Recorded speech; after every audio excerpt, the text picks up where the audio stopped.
ابوالفضل فلا.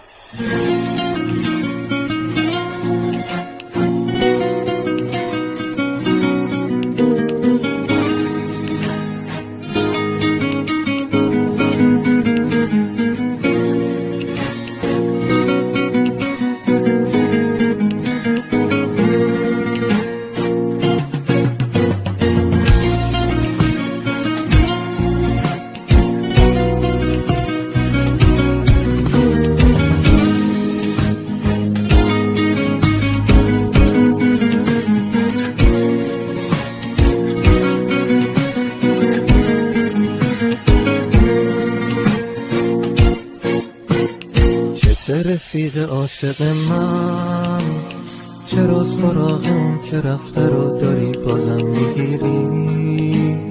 اون بر نمیگرده پیشت، بس دیگه بهونه گیری.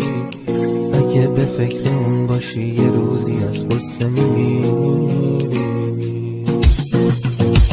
ببین چه حال و روزی داری، تموم زندگیت شده 3-4 تا عکس یادگاری. منتظر یه فرصتی شروع کنی به گریه زاری. این دست تقدیر عزیز من، تو تقصیری نداری.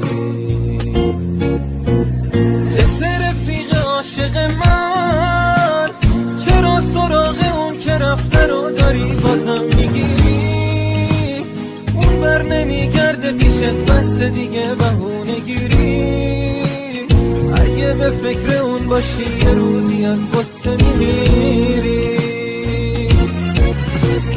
ببین چه حال و روزی داری، تموم زندگیت شده 3-4 تا عکس یادگاری.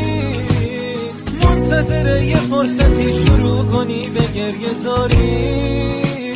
این دست تقدیر عزیز من، تو تقصیری نداری.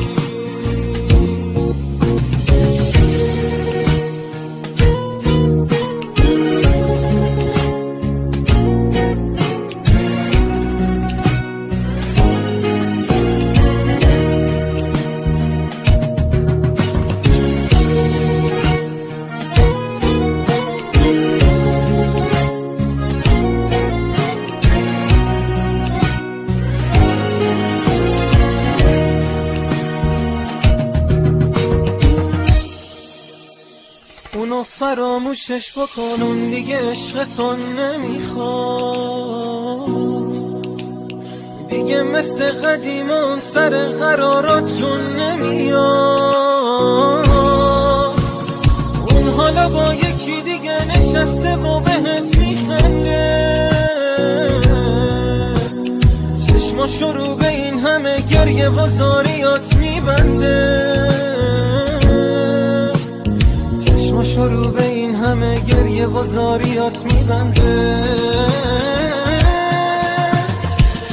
رفیق عاشق من، چرا سراغ اون که رفته رو داری بازم میگیری؟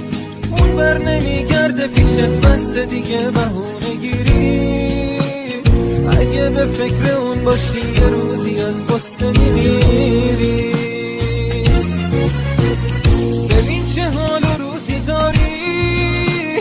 تموم زندگیت شده 3-4 تا عکس یادگاری. منتظر یه فرصتی شروع کنی به گریه زاری. این دست تقدیر عزیز من، تو تقصیر